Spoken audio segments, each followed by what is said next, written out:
Welcome back to Balancing Acts. We're talking with Dr. Rivers, the CEO and founder of Amera Solutions, a post-surgery, post-anesthesia transportation to help you get back from the doctor without asking your relatives for help. Let's talk about financing again. Financing a small business. Most of my students in my Grow Profit Scale workshops across the country are very reluctant to borrow money, to get a credit line. They do use credit cards. And oftentimes we bring in a banker, which I think today there are more educations, there are more banks willing to say, what does it take? You know, what do they look at your credit? And it's not just your business. They're going to look at your personal credit too. But walk us through when you first applied for a loan, and I think you mentioned already getting rejected, but would you have approached them differently? What are a couple things that would have made that change, and when did you finally go for financing? It's so interesting that you say that, Linda, because I was very innocently going to the bank thinking that I can apply for a loan because I have a business. And it's a great idea. And we all believe that our services or product are a great idea. Right.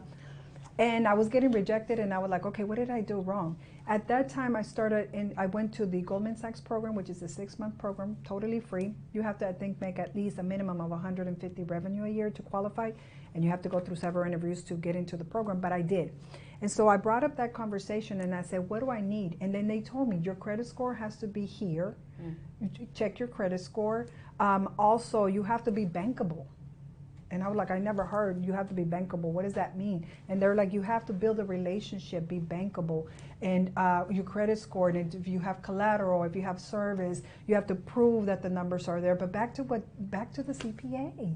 Yes. I mean, back to the CPA. Had I had one at the beginning and they saw my numbers, they would have said, position yourself this way. Yes. You know, your numbers have to look a little bit like this, so that because you're going to need these books, these numbers, you're going to need them forever. Even if you're at 20 million, you're going to need these numbers forever. Right. Because at one point you're going to want to sell, or you're going to want to buy. Merger or acquisition, right? If you get to a merger or acquisition, these numbers still have to be healthy. Yes. So I encourage every entrepreneur to start looking at their numbers. CPAs, you can get them now by fraction CPA, right? You can use them at least every quarter as a consultant for very minimum. Yes. You could do so many things. It's not just they're going to take all your revenue and you're not going to have money to pay the bills. That's not what a CPA does.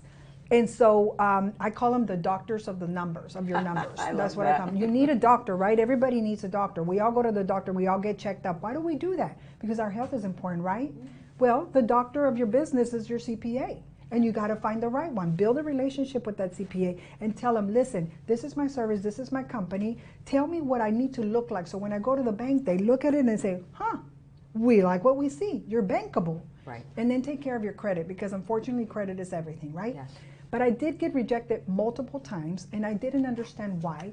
Today, I found out through, again, my dissertation of, you know, when I did my doctorate degree, that it wasn't a Elena thing. It wasn't a lot, you know, a lot of women are still some of them going through this, yes. And Latinos as well. So now they're being smart, and they're like, okay, we're going to have to, you know, we're going to have to help these companies out, because they are growing in numbers and they do need our help. And so there are also grants. You got to take your time, but there's also free grants. Yes. There's also pitch competitions, right? There's pitch competitions where WeBank offers with, yes. You know, I'm a counselor, I'm an advisor for the WeBank for the pitch competition. So I talk to the entrepreneur or the founder, and I'm like, pitch it like this, do that. But they're going to give you money if you win, 20,000, 10,000. Hey, that's something, right? Yes, right. Even though we burn through cash very quickly, that is something. At least that's money given to you for free if it's a pitch competition. Right. There's an organization through WeBank called LISC, and I just found out about it. And they give grants for 0 to 1% interest to women. How do you spell that? LISC, LISC. And I just had a conversation with them, and they're not traditional bankers, but if you qualify because you're a woman, minority owned, 51% owned, and all these things, and they look at your profit and loss, they will give you money.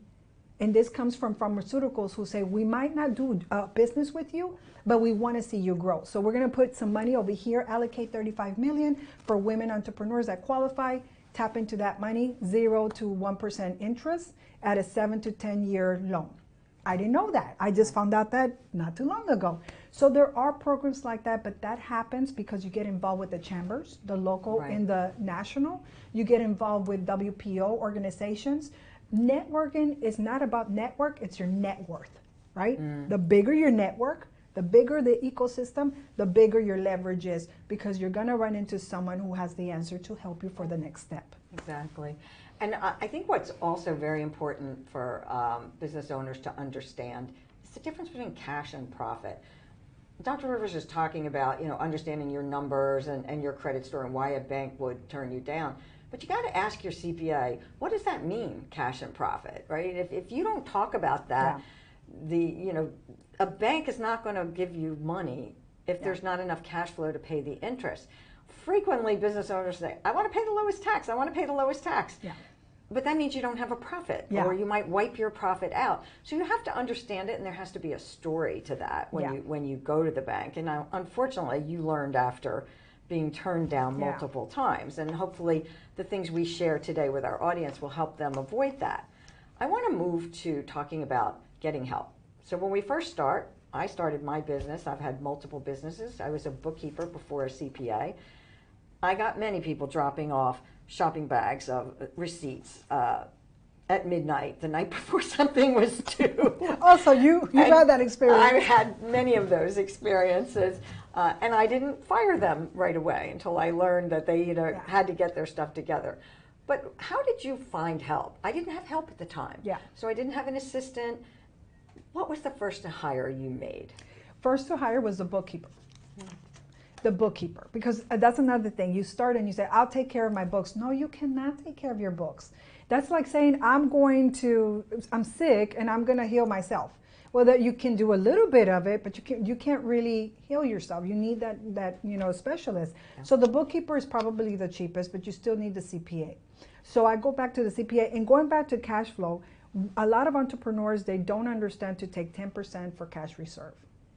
From your business, take the 10% cash reserve aside for those rainy days, if you feel comfortable doing that, which you should. And then just making sure, because you see the CPA is the one that's going to tell you, have you tried this?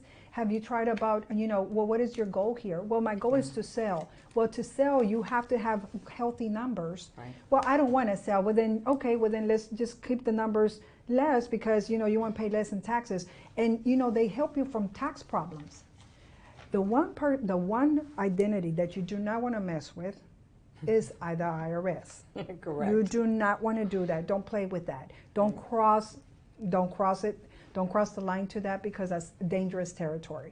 You can do anything in your business. You can do this and you can do that. You can call all the shots. But when you mess with the IRS, you're really taking a big risk. Yeah. And the CPAs are the ones to make sure that you stay out of trouble. So for us, the bookkeeper was first, and then I found the CPA, which was a local CPA, which we've had for many years. But I think I'm outgrowing him, and it's okay to outgrow your CPA, right? That's a healthy conversation to have. You might have a CPA who, it might not work for you because there is a chemistry that's not working together, because you're not following the advice that the CPA is giving you. It's important to listen to your CPA, but it's also important for you to build that relationship with the CPA. Right. So that's important, understanding your numbers, understanding your cash flow. A lot of people use, maybe you correct me on this or not, but I've seen many entrepreneurs that use one credit card for their personal and for their business. Pow, pow. Right. Pow, pow if you're doing that, exactly right? Separate it. Right. Keep your receipts. Oh, well, I have some receipts in the car and in the truck. Keep your receipt. Be organized. Right. Because the way you do one thing is the way you do everything, right? So if you're not organized with your paperwork, how can you be organized with a contract? How can you be organized with payroll? How can you be organized with systems and process, which is also another thing that I always advise entrepreneurs. Do you have a systems and process? They're like, what does that mean? I said, do you know how to, if you were to leave today, if I hand this manual over to Susie over there, would she be able to do it? Well, I just know how to do it up here.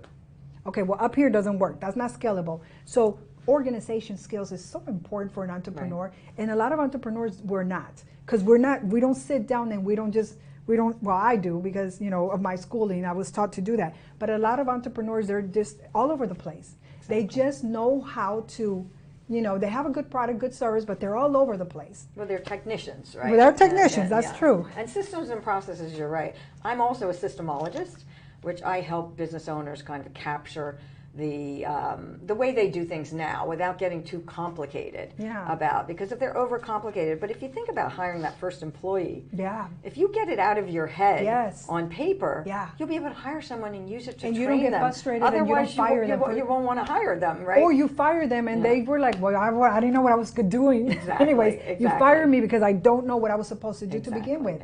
And that's a big mistake. So you want to make sure that you are the person who has this vision, the protocols, the systems. With AI today, you could do so much. You can learn so much. You can get organized. It takes one AI to organize your calendar. It takes one AI to create a protocol. It takes one, all of that. So there's no excuses now. Now you just want to be lazy. So now you can have an employee because you want help, right? But you can use AI to supplement it. Exactly. And we're going to get ready to take a commercial break. I hope you gained some insights during this episode about understanding your numbers, understanding cash and profit, and being able to work with a bank. When we come back, we'll talk about building partnerships.